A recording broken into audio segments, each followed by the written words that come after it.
Simon McCabe, wildlife photography. Welcome to the Global Bird Fair podcast. Good to be here. Thanks very much for joining us. We're looking forward with just a month to go to the 2026 Global Bird Fair. Yes, I believe that you will be roaming around with your camera equipment as usual. Do you have any yes. particular plans? I kind of like to be a bit freestyle with it, so that it's a bit live and a bit real. I think you can structure a lot of this work, but actually, I think I'd just like to see what happens on the day. I mean, obviously, there are people that I'd love to see and speak to, um, and both Tim and Penny have graciously given me like a little space to do some interview bits and nice backdrops and all that sort of stuff. So yeah, just really excited for it, really. Yeah, it is an exciting event. I think we all agree with that, those of us. How many years have you been going to the Bird Fair? This will be my fourth. This will be my fourth, I think it is. Yeah, yeah, and it seems to get better and better every year, and it's just a really nice energy, isn't it? Really, just It to is, and share I a think community. I enjoy the fact that it encompasses everything to do with conservation, not just birds, but all kinds of wildlife and nature and art and activities, but also cameras, binoculars, scopes, all Yes, kinds of stuff. So anybody with even the faintest interest in nature is going to come away excited. that's Uh, it. so It's got something for everybody. absolutely, from all over the world, I always enjoy that as well. Yes, yeah. Talking of which, I think one of your most recent trips was your epic trip to Botswana, which I see now you on the video you made about that has got over 100,000 views. So I think we need to talk about Yes. the wildlife. Give us a flavour of what goes on in your life and how it all comes together. Um, I'm I'm kind of sharing my space, obviously, with a full time job. So it's, I know lots of people sort of say to me, "Oh, you must have the most amazing lifestyle, just traveling the world, making films about wildlife." I do have that, but at the same time, I still have to juggle family. We have four children between us, all sort of this big, huge. Um, but at the same time, any moment that I've got spare, I want to be out, and just exploring, certainly like local and UK sites, reserves, and yeah. So I'm kind of balancing between doing a full time job, which I am a full time media director anyway. So I work in the outdoor sector as well, which is quite cool. Just more sort of leisure and always editing and using cameras and all that wonderful stuff. But actually, as I say, I'm kind of linking that in with my wildlife as well, which is quite handy. My office is based up in Widnes, so it's a nice sort of position to be in with the peaks and lakes and North Wales and everything around me. But as I say, when I have that spare moment, I love to travel and get invited to various different countries like Botswana, Taiwan, Estonia, and this year is shaping up for another list of nice places to go and visit and hopefully expose business and help people learn about species and environment and yeah, that's one of my key things is to try. It's not just I don't want to make it just about me, which obviously it kind of is, but I just want to share the experience and give people an idea of how they can achieve what I do. Yes, I do film it, and I'm creating that experience from a sort of cinematography point of view. But I love the idea of actually people saying, well, actually, I could do that, and that's why I sort of cover how long it takes you to get there, sort of maybe sort of some idea of costs, but yeah, it's just a brilliant community to share in, and yeah, hopefully I can do Yeah, it for it many, is. many years. I think that filmmaking is very satisfying art, because isn't it? Because it Yes, makes artistry and creativity with hard science and just do it. yeah, that's Yeah, it. I think that's such a gateway to an audience as well. Is that it's not just a core message. There is a core message, but at the same time, you've got to have that creativity. My brain. I've been creative for 40 plus years in the industry, and just literally my head's full of new ideas and places to go. It's an exciting place in here. It's great out there, but it's yeah, and it's a nice thing to be able to cross over that. I can pull that creativity within photography, within videography, and obviously editing as well. Editing is such a big part of it because you can shape a story, and I love a story. That's the bottom line for me. So yeah. The beauty of being a photographer and a cinematographer at that is that you relive your trips when you come back to your edit suite, don't you? That's Um, it. and That's so it. you get it not just a second time round, but multiple occasions. It's almost that every trip is always with you. It is. I just coming back from Botswana was, I had sort of 10 hours of rushes and film, and I was thinking, right, how do I do this? Do I make it into 1 or 20 or? But I like that singular experience, squishing everything in without losing any of the nuance of what actually happened. Yes, your Botswana trip brought back a lot of memories.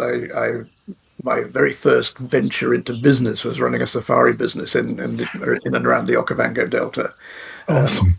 and then I just worked out before we came online that, God help me, that was 40 years ago exactly. Wow, wow. And you've not been back? Have you been back or? I've not been back. No, I moved Oh, from there into East Africa in Kenya and Tanzania, and I've never been back south since then.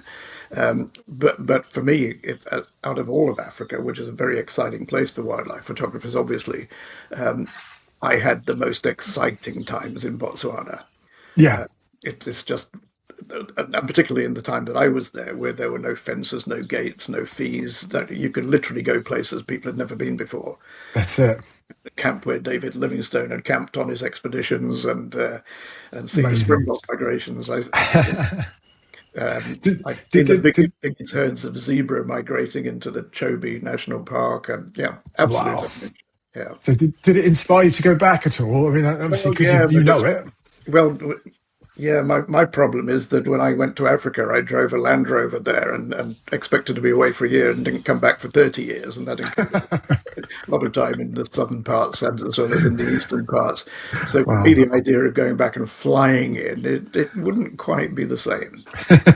But never, yeah, it's an adventure, It is. and It you've probably is. discovered once Africa's in your blood, you're going to go back. Yeah, and I've heard that expression a number of times. People telling me, once you've been back, you've once bitten. And I have got that. I have got that. But I know that the world is a big place, and Yes, there it are is. many places that I would love to go. Yeah, the proximity of the wildlife, and particularly the large mammals, and the incredible diversity of bird life. It's you never have a bored moment ever, do you?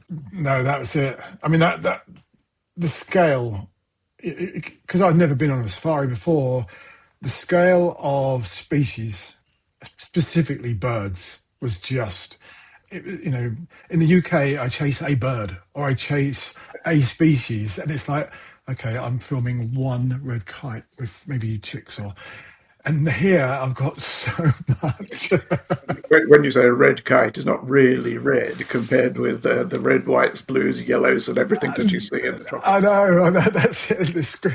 The description doesn't quite fit. I mean, there was just so much. It was a bit overwhelming. I felt as the first Yeah. time, a safari And goer. how did your son react to it all? That was probably one of the highlights because obviously from a self experience, that was brilliant. I loved it. But to actually watch people, and that's what I really love to do, is to include the reactions of people to the environments that they're in. And yeah, he loved it. I think he said it in the film about, being, we took him to zoos and we took him to all the usual thing as a youngster. But to actually be in a truck with a full grown male lion walking just beside you, it was such an amazing experience. Absolutely, yeah. Yeah. So, do you see any of your kids taking after you in times to come? Ethan, who came with me to Botswana, and he actually helped me with my Estonia film. He's actually going traveling for 2 years in October. So he's going to take a camera. He's going to go over to and do all of Asia. I think he might go up to Japan, over to South America. And my my oldest is working with me anyway as an editor, as data.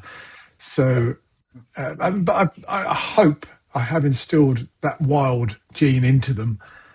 They recognise species, recognise calls, and yeah, it's a lovely thing to have Yes, them just go off and do it. and travel is a wonderful education, isn't it? It The is. last generation, the millennials and the Gen Zs, as they call them, seem to have forgotten about the value of travel, but it's coming back, I sense. That's it, and it is. I think a lot of it is just experience for Ethan. Certainly, he's very focused about what he wants to do and what he wants to learn. But I think if you've got that privilege, and it is a kind of a privilege to be able to do Yeah. some of that travel. But he's worked hard for it and saved his own money. And the nice thing is, I haven't had to give him loads of money, which is good. It helps. Yes, but yeah, it's nice to see that generation and the generations before and after. Just they it's not just the travel; they just want to experience other lifestyles, and the wildlife is a huge part of it. Yeah, Cultures, no, I think experiencing other lifestyles is a part salvation to the nonsense that's going on in the world at the moment, where people seem that's to right. hate each other instead of love each other. Uh, Yeah, Without yeah. you'll never know. It is an art to balance that of sort of true life to on sort of like social media to actually expose what a pure journey is to what not it sounds a bit horrible, but the fake life of you know Yeah. everything's brilliant. You know, Absolutely. I remember when I first started traveling around Africa, people said, "Oh yeah, we've seen that on TV." I said, "Yeah, but I'm there. It's in yes, front of my face. So I could reach out and touch it if I dare do so." that's Uh, it. that real experience. I mean, much though people like you and I are happy to record it and share it, Yes, yes, a huge value. yeah, yeah, yeah. Actually being there is just on a different level, isn't it? Oh, it is the as much media you can watch, be it on BBC or YouTube or whatever it is, to show you these animals, these birds, these whatever. Until you're there, it just it's so overwhelming. As I say, Yeah. so much to see, and how the scale of some of these things, like obviously elephants are just incredible to watch, but even down to all the cats. Cats Yeah. was just brilliant And the landscape characteristics. is so huge that even a 20-foot giraffe will disappear under the tree somewhere. Yes, exactly. Yeah, yeah. I mean, things like I'm not super into flower and fauna, and Yeah. you kind of pick up what they eat, for instance, what they interact with. But yeah, out there, just the scale of um, what they can hide in. Well, yeah, exactly. Now, I know a lot of people who go to the bird fair and probably who are watching this podcast episode will be dead keen to know how do they get into it. And I'm always happy to sort of support younger people getting into it, as you've been describing. Yeah. Years ago, I traded in my heavy kit for an iPhone, and I do a lot of my filming now on an iPhone, which Yes. obviously doesn't help when you're looking for a distance, but the quality of what you get is quite remarkable. Yeah. Give us an idea of some of the kit that you have to carry around with you. It depends on where I'm going. So I do have a big range of kit that I can pick and choose depending on what it is I'm shooting. I've just come back from Yorkshire of Bempton Cliffs, Yeah, and having a sort of a 6 mile walk. I tried to travel light, but never happens. So I've got a main camera which has the big lens, which you can probably see in the back here, and that's like a 20. When it's all geared together, it has batteries and monitors, and it's a full sort of Sony ecosystem. I have that. I also have a second camera which then films me, and a range of lenses, and then on top of that I have action cams, steady cams, and I try to put it all in a bag or on my shoulder. And yeah, Again, it all depends. If I'm in the car, I've got car mounts to put my GoPros and all that sort of stuff on. So maybe four, sort of three different camera systems. And if I'm lucky enough to actually have a cameraman with me, which I am planning to do for the next few trips, I can share that weight, which is nice. Because that's sort of, for me, that's what it's all about. I can't, if you can't move, I'm not fixed in a hide, for instance. Sometimes, we do hide work. I like being free, especially like walking and finding species. And yeah, to have like a big camera to do the close-up work, so 400 to 800 mil lens on it. The body is an absolutely incredible body, which shoots in low light. So I can shoot in a very high ISO, but keep that beautiful clean image. The second camera is there to film me or film sort of cinematics around, B-roll, RAWs. Yeah, so there is a bit of a balance there. I've got a lot of gear. Yeah. And to what extent do you have a story in your mind when you're going off filming, as opposed to creating it from the footage you get? I tend to walk into most of my films with a skeleton. And that normally is a rolling skeleton of the day activities. So, when you turn up, you have something to eat, go to bed, you wake up, you go to the reserve, you see something. I've been working sort of partly in the fishing industry, and one of the sequences that when we plan, you can never plan for when a fish is going to arrive. You kind of say, okay, well, we can talk about this, we can do this, but that middle bit of action, which is the same for wildlife, you just don't know what you're going to get. So there's always that question mark in that box, and there's one there, Yeah. and so I've kind of got a sort of semi-structure. Yeah. It's then where you put the question marks are the exciting bits. There are times when you kind of plan these things, over plan it. Even the Yorkshire trip, I recorded a bit in the car where I said, "Oh, I'd love to film puffins. I want to focus on puffins," but the puffins were very difficult to film because they were right down the bottom on the water, and so I've kind of like I had to record a second part for that basically. But yeah, I do normally have a structure in mind, but I do like it freeform. Yeah, and then when you get home or back to the studio, what kind of editing equipment and software do you use? I've got everything's on a Mac Studio, big Mac Studio, 50,000 drives. There's storage drives, there's edit drives. The edit drives not the really quick ones. I'm a Final Cut user. I also use Premiere for my day-to-day job, but Final Cut is just easy. You can just make your timeline.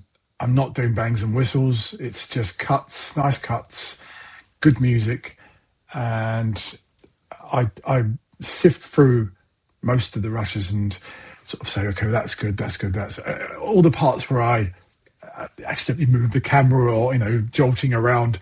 I try to delete that. That's probably 50%, by the way. And then after that, I then structure it and put it as I do it in small sequences all the way along. I know people do put timeline a whole lot, but I don't work like that. I have to do it moment by moment, and then that almost builds the story. Yes, it does, doesn't it? Yeah. So yeah, but yeah, I love that. Yeah, it's an exciting kind of life to be involved with from many aspects. So if people want to come and talk to you as you're roaming around the bird fair, are they welcome to grab hold of you?